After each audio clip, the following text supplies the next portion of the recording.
주인 삼은 모든 것 내려놓고 내 주 되신 주 앞에 나가 내가 사랑했던 모든 것 내려놓고 주님만 사랑해.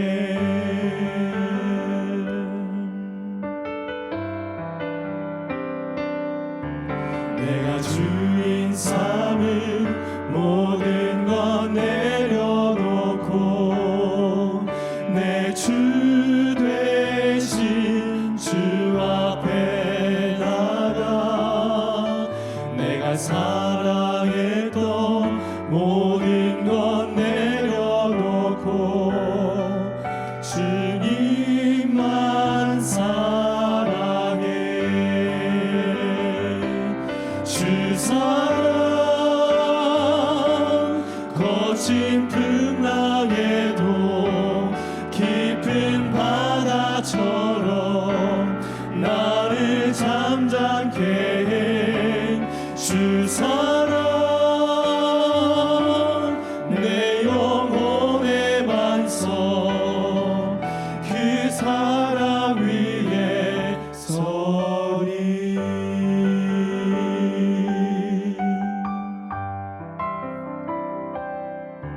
내가 주인 삼은 모든 것 내려놓고 내 주 되신 주 앞에 나가 내가 사랑했던 모든 것 내려놓고 주님만 사랑해.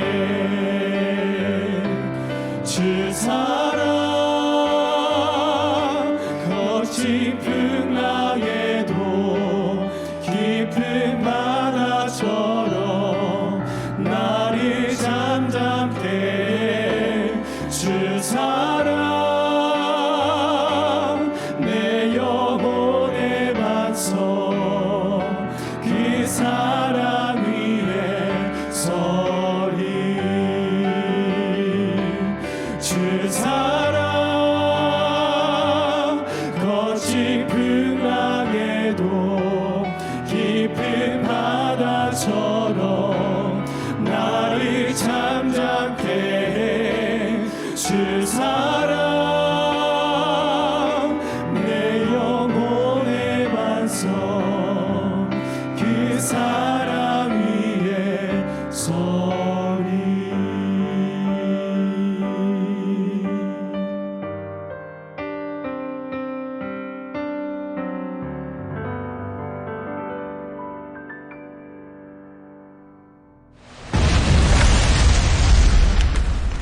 에베소 교회의 사자에게 편지하라. 오른손에 있는 7뼈를 붙잡고 7 금촛대 사이를 거니시는 이가 이르시되 내가 네 행위와 수고와 네 인내를 알고 또 악한 자들을 용납하지 아니한 것과 자칭 사도라 하되 아닌 자들을 시험하여 그의 거짓된 것을 내가 드러낸 것과 또 내가 참고 내 이름을 위하여 견디고 게으르지 아니한 것을 아노라. 그러나 너를 책망할 것이 있나니 너의 처음 사랑을 버렸느니라.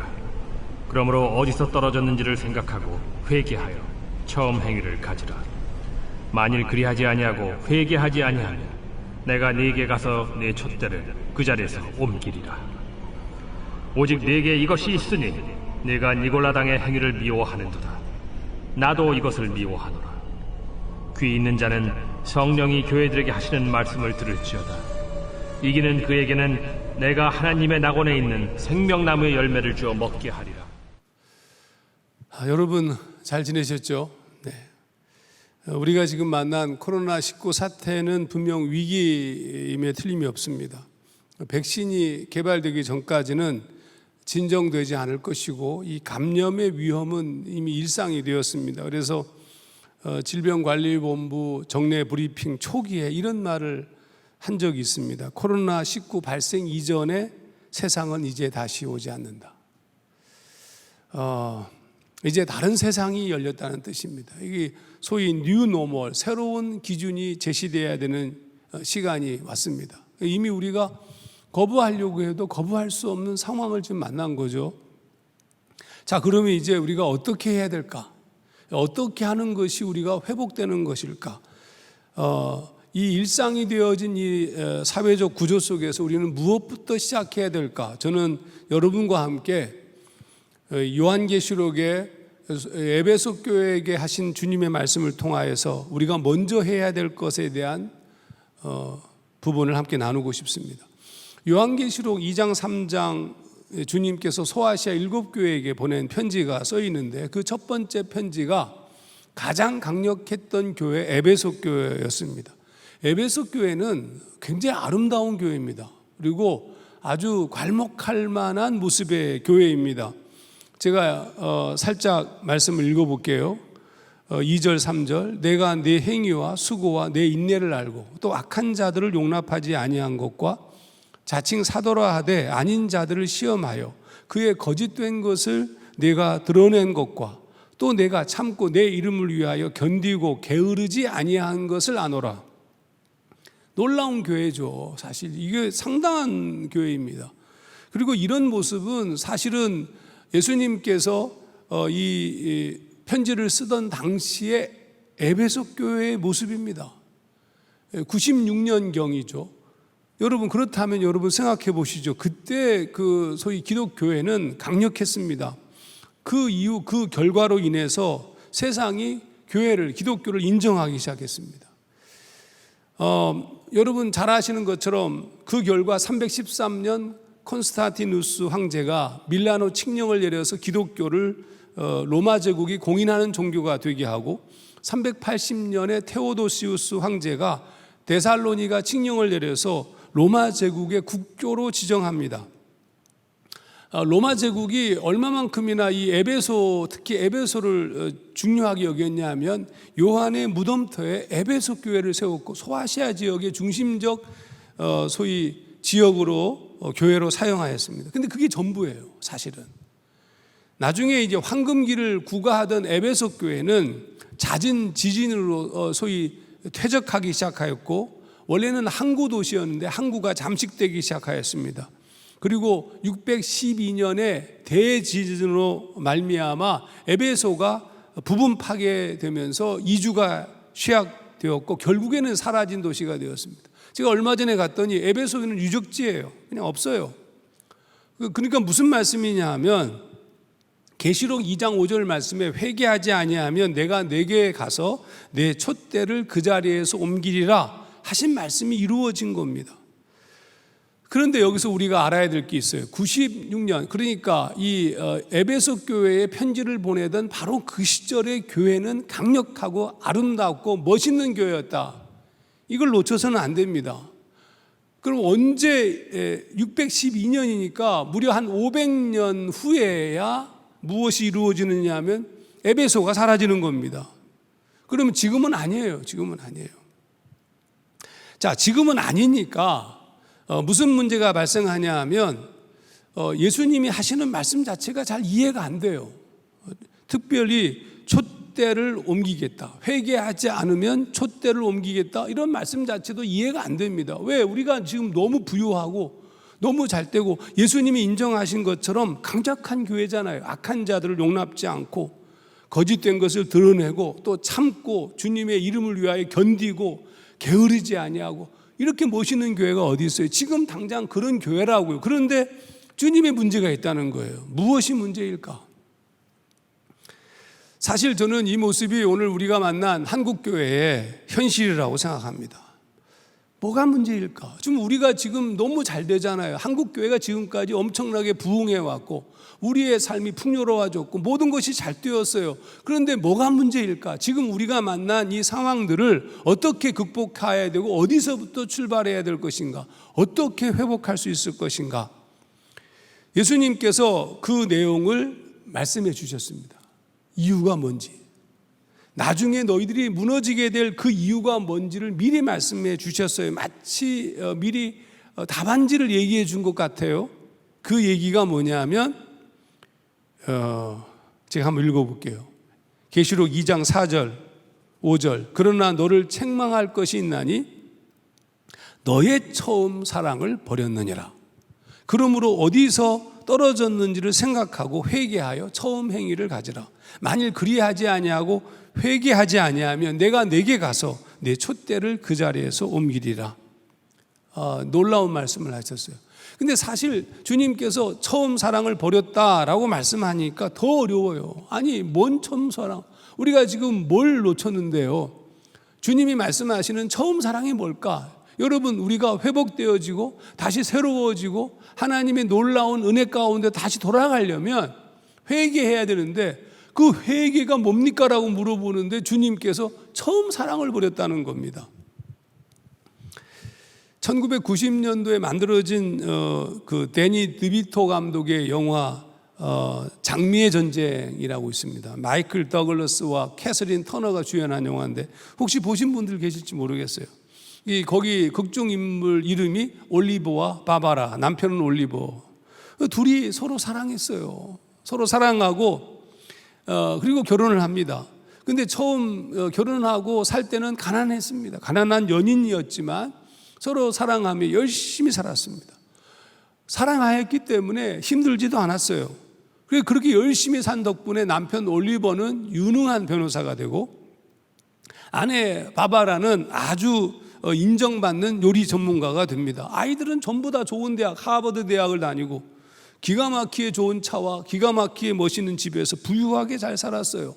가난함은 자취도 없습니다. 남편은 아내를 사랑하였고 그 흔한 불륜을 범하지도 않고 모든 게 완벽했어요. 근데 어느 날 남편 올리버가 중요한 상담 중에 위급한 어떤 몸의 문제를 느꼈습니다. 협심증이 왔어요. 거의 죽을 것 같은 그런 가슴이 쪼여드는 현상 때문에 응급실로 급히 옮겨져 갑니다. 가는 동안에 이제 문자, 소위 삐삐를 날렸죠. 자기 아내에게. 그러면서 혹시 죽을지도 모르니까 유서도 막 쓰고 말이죠. 그런데 아내가 오지 않는 거예요. 치료가 다 끝나서 다행히 괜찮아졌는데 그 시간 이미 왔어야 될 아내가 오지 않는 거야. 불안해요. 올리버가 집에 갔어요. 집에 갔는데 아내가 없어요. 한참 후에 아내가 돌아왔는데 아내는 자신을 만나면서도 전혀 어떤 반응도 없어요. 그냥 그냥 이상해. 남편 올리버가 너무 섭섭했어요. 어떻게 내가 죽도록 죽음에 이를 정도로 고통스러웠는데 어떻게 이런 반응을 보일까? 잠을 못 이루겠어요. 아침이 됐습니다. 아침이 되어서 아내와 다시 만나게 되었는데 아내 바바라가 올리버에게 미안하다고 얘기할 줄 알았는데 놀랍게도 아내 바바라가 얘기한 것은 미안하다는 얘기가 아니고 이혼하자는 겁니다. 이혼하겠다. 도대체 이유가 뭐냐고, 혹시 다른 남자가 생긴 거냐고, 그런 것도 아니라는 거예요. 그 이유가 뭐냐고 도대체. 그랬더니 이유가 뭐냐 하면 없어요. 그러면서 이 바바라가 이런 말을 합니다. 이유를 이렇게 설명합니다. 왜냐하면 당신이 식사할 때나 잠자고 있을 때나 요즘 당신을 보고 있자면 얼굴을 한 대 갈기고 싶어요. 이게 이유예요.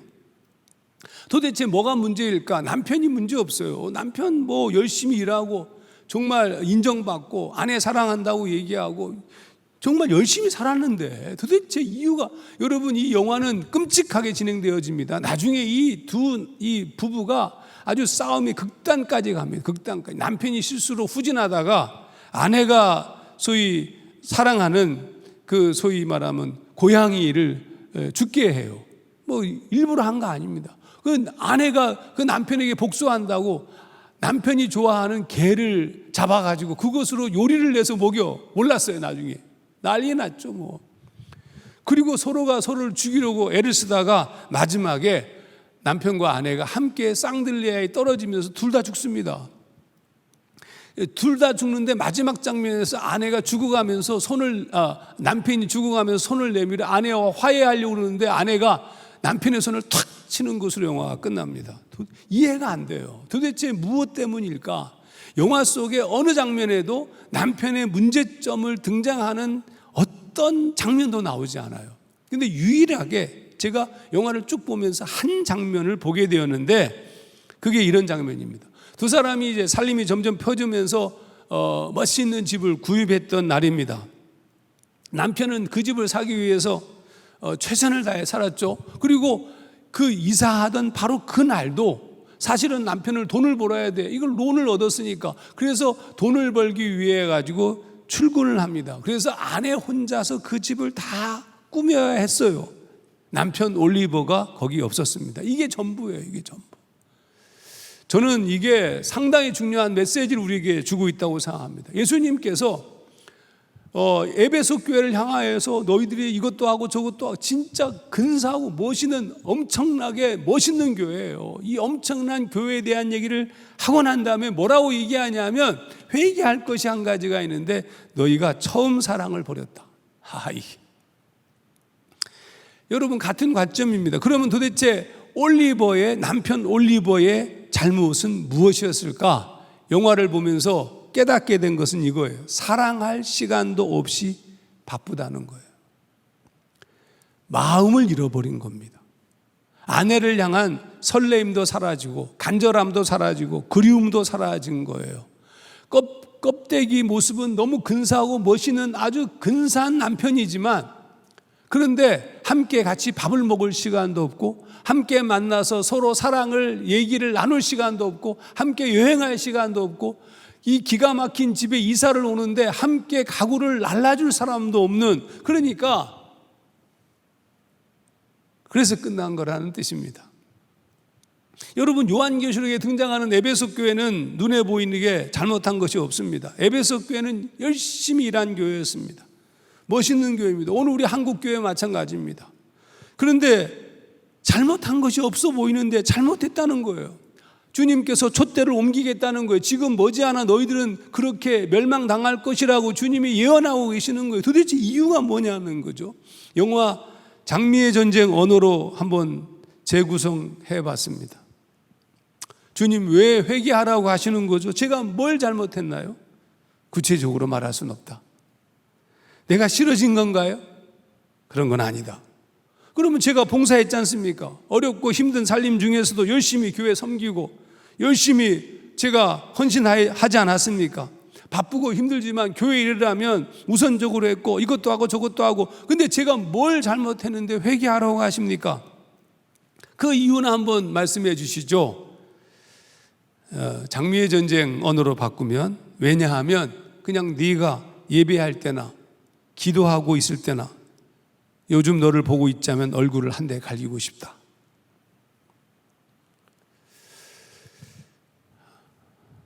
주님이 화를 내시는 이유가 무엇일까? 여러분 지금 우리가 만난 이 코로나 위기 상태를 그냥 단순하게 받아들일 수 없는 이유가 여기 있어요. 왜 우리에게 여러분 위기가 종류가 있는데 위기가 시리즈로 오게 되면 그건 심각한 겁니다. 위기가 한 번 간헐적으로 한 번 정도 오고 멈추는 것은 그렇게 심각한 위기가 아니에요. 근데 시리즈로 계속 오고 있다면 우리는 진지하게 우리 삶의 모습에 대해서 분명하게 돌아보고 회개해야 돼요. 거기서부터가 우리가 새롭게 살 수 있는 길이 열리는 바로 지점이기 때문에 그렇습니다. 에베소 교회는 500년 후에 일어날 일일지 모르지만 지금은 멋있고 근사하고 아주 잘 나가는 교회처럼 보이지만 에베소 교회의 문제는 이미 주님께서 아직은 현상적으로는 아무런 문제가 없지만 주님이 뭘 얘기하고 있는 거냐면 처음 사랑이 상실되었다는 말의 뜻은 지금 마음이 멀어지고 있다라는 뜻입니다. 그냥 처음 사랑할 때와는 다르다는 뜻입니다. 마음이 지금 멀어져 있는 거예요. 내가 지금 주님을 사랑하고 있고 주님과 더불어 하나님의 나라와 영광을 위해서 산다고 얘기하고 전혀 겉으로 현상적으로는 아무런 문제도 없고 모든 것이 잘 되고 있는 것처럼 보이지만 주님은 무엇을 알고 있느냐 하면 우리 마음을 알고 있다는 거예요. 주님께서는 지금 우리 마음이 지금 떨어져 나간 것을 알고 있다는 겁니다. 그래서 이렇게 말씀하시는 거예요. 그러므로 어디서 떨어졌는지를 생각하고 회개하여 처음 행위를 가지라. 떨어진 거예요. 요즘 하는 사회적 거리두기를 우리도 모르는 사이에 하나님과 하고 있는 겁니다. 아내가 원하는 것은 돈이 아니고 번영이 아니고 성공이 아니라 함께 있고 싶었던 거예요. 하나님께서 원하시는 것은 우리가 드리는 헌금이나 우리가 드리는 그런 게 아니고 우리와 함께 하고 싶다고요. 무슨 얘기냐면 예배당에서만 함께 하는 것이 아니라 우리의 삶의 과정 속에서도 함께 해야 된다는 말입니다. 어쩌면 지금 우리가 예배당에 찾아올 수 없는 바로 이 시기가 진짜 하나님께서 간절히 우리를 찾고 있는 시기일지도 모른다. 하나님과 멀어져 있는 것을 회복하는 시기여야 된다, 이런 뜻입니다. 언제부터인가 우리는 하나님 없이 내 마음대로 살게 되었습니다. 하나님은 그냥 우리에게 복을 주시고 그러면 나도 헌금도 많이 하고, 혹시 이런 신앙을 우리가 갖고 있는 것은 아닌가? 거기에 주님을 향한 주의 이름을 부르기만 해도 설레이고 또 그리운 그런 관계가 아니라 어쩌면 사무적 신앙관계로만 존재하고 있는 것은 아닌가? 아내가 죽고 난 후에 이 아빠는 딸이 큰 위로였습니다. 그래서 퇴근 후 딸이 퇴근 후 집에 와서 저녁을 준비하고 함께 밥을 먹고 난 다음에 딸이 끓여주는 커피 한 잔 마시고 하루 있었던 일을 나누는 그 삶이 이 아버지에게는 너무 큰 행복이었습니다. 근데 어느 날부터인가 딸이 저녁을 먹고 난 다음에 무슨 일을 준비한다고 하면서 커피를 타서 아버지께 드리고 난 후 딸은 자기 방으로 들어가는 거예요. 그렇게 한 달쯤 지났습니다. 근데 그날이 아버지 생일이었어요. 그날은 딸이 식사하고 난 다음에 서프라이즈 하면서 아버지에게 선물을 내어놓았는데 그 겨울 아버지를 위한 털모자, 털장갑, 털 쇠타를 준비해서 아버지에게 준 거예요. 그러니까 한 달 동안 딸은 방에 들어가가지고 서프라이즈 선물 주려고 그냥 열심을 다해서 쇠타를 짜고 털모자를 짜고 털장갑을 짠 겁니다. 근데 그때 아버지가 이런 얘기를 딸에게 합니다. 고맙다 얘야. 근데 사실 난 이것들보다 너와 밥을 먹고 같이 커피를 마시며 나누던 시간이 더 그리웠다. 딸은 잘못한 것이 없어요. 근데 잘못한 거예요. 멀어진 것이 잘못한 겁니다. 딸과 아버지의 경우와는 좀 다르지만 우리의 문제는 뭐냐면 하나님과 지금 멀어져 있는 것은 아닌가. 여러분, 그분과 함께 있는 것만으로 우리는 그분으로부터 오는 놀라운 위로와 평화를 누릴 수밖에 없습니다. 왜? 하나님이 우리에게 늘 평화와 위로와 놀라운 길을 보여주시는 분이시기 때문에 그렇습니다. 내가 주는 평화는 세상이 주는 것과 같지 아니하다라고 말씀하시면서 우리를 끊임없이 위로하시고 끊임없이 새로운 길로 인도하시기 때문입니다. 그런데 문제는 뭐냐? 우리가 하나님과 같이 있지 아니하고 옆에 있지 아니하고 그분과 동행하지 아니하고 너무 멀리 떨어져 나온 거예요. 예배당에서만 하나님을 열심히 믿고 우리의 삶 가운데서, 제가 우리 청년들 보고 그런 얘기했습니다. 지금이 기회가 아니냐. 우리가 있는 이 처소, 내가 있는 집, 내가 있는 직장, 거기가 바로 하나님을 만나는 장소가 돼야 되지 않느냐. 거기 서서 다니엘이 예루살렘을 향한 창문을 열어놓고 예루살렘을 바라보면서 기도하던 것처럼 내가 있는 그 집, 그 장소, 그곳에서 하나님의 성전, 내가 섬기고 있는 교회를 바라보면서 기도하고 예배할 수 있는 것. 그래서 내가 있는 그 가정과 직장이 하나님의 임재가 이루어질 수 있다면 오히려 지금의 코로나19 상태는 우리에게 큰 기회이고 위로의 상황이 아니냐. 여러분, 에베소 교회 그리고 오늘 한국 교회 사실 너무 부요해졌습니다. 너무 잘 되었습니다. 우리의 삶도 너무 풍요로워졌습니다. 근데 그때 간절함은 사라졌는지 모르겠습니다. 성공과 번영 때문에 우리가 마음을 빼앗겼는지도 모르겠습니다. 그 순간부터인가 주님만 생각해도 기쁘고 즐거웠던 그런 시간들은 다 사라졌는지도 모르겠습니다. 예전에 뭐 부흥회니 사경회니 새벽기도니 할 때마다 사람들이 그냥 꽉꽉 채워져 모이던 그런 시간들은 옛날 얘기가 됐어요. 이 코로나19 사태 이전만 보더라도 우리에게 하나님을 향한 그리움과 사랑과 간절함이 사라져버린 것. 에베소 교회를 바라보시면서 지금 아주 풍성하고 왕성한 에베소 교회예요. 바라보시면서 주님께서 너희가 처음 사랑을 버렸다라고 말씀하신 것처럼 오늘 우리에게도 동일한 말씀을 하고 있는 것은 아닌가. 아직 우리는 지금 문제가 없습니다. 아니, 에베소 교회도 문제가 없었어요. 500년 후에야 에베소 교회, 에베소가 사라졌다고요. 아직은 우리에게 문제가 없어요. 하지만 혹시 우리의 마음이 변질된 것은 아닌가? 우리의 마음이 사라져가고 있는 것은 아닌가? 주님을 향한 사랑이 식은 것은 아닌가? 그러므로 우리가 회복하기 위한 첫 번째 시간은 회개입니다. 회개는 멀어졌던 것에 대한 회개입니다. 죄로 말미암아 떨어졌던 우리가 죄를 회개함으로 하나님께로 나아가는 것, 그때부터 모든 것은 시작될 겁니다. 우리가 주님 앞에 회개하고 서는 순간부터 주님은 우리의 마음을 만지시기 시작할 것이고 우리를 새롭게 하실 겁니다. 말씀을 마치면서 제자 베드로가 아시다시피 배반하고 저주하고 거리를 두고 멀찍이 예수를 쫓았습니다. 그런데 그에게는 무엇이 있었냐면 간절함이 있었습니다. 그래서 주님을 떠나지 않고 멀리 거리를 뒀지만 주변을 맴돌아 왔습니다. 예수님은 그게 다 알았어요. 겟세마네 동산에서 하신 말씀처럼 마음은 원이로되 육신이 약하도다라고 말씀하시면서 그를 위로하셨습니다. 책망하지 않았습니다. 주님이 베드로를 끝까지 붙잡으신 이유는 그의 마음이 훼손되지 않았기 때문입니다. 오늘 지금 우리의 마음을 좀 한번 슬쩍 들여다보셨으면 좋겠어요.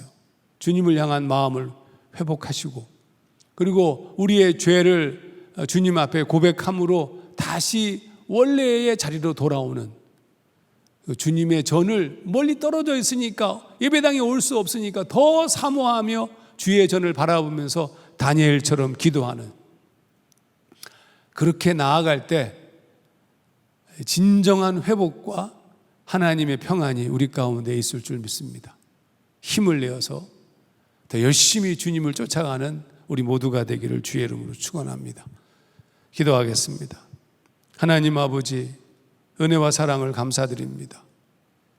하나님, 도대체 우리가 어디에서 무엇이 잘못되었는지 우리 자신이 잘 알지 못한다고 얘기하지만 사실은 우리 마음이 하나님에게서 멀어졌습니다. 세상을 더 사랑합니다. 내가 이 땅에서 이루고 싶어하는 세속적 욕망이 우리를 더 많이 지배하고 있습니다. 하나님, 이 시간 진심으로 회개함으로 하나님 앞에 서기를 원합니다. 주님 도와주시옵고 그렇게 회개하며 나오는 귀한 하나님의 종들에게 은혜를 베풀어 주시고 회복시켜 주시고 하나님의 은총으로 새로운 길을 볼 수 있도록 인도하여 주시옵소서. 감사드리며 예수님 이름으로 기도하옵나이다. 아멘.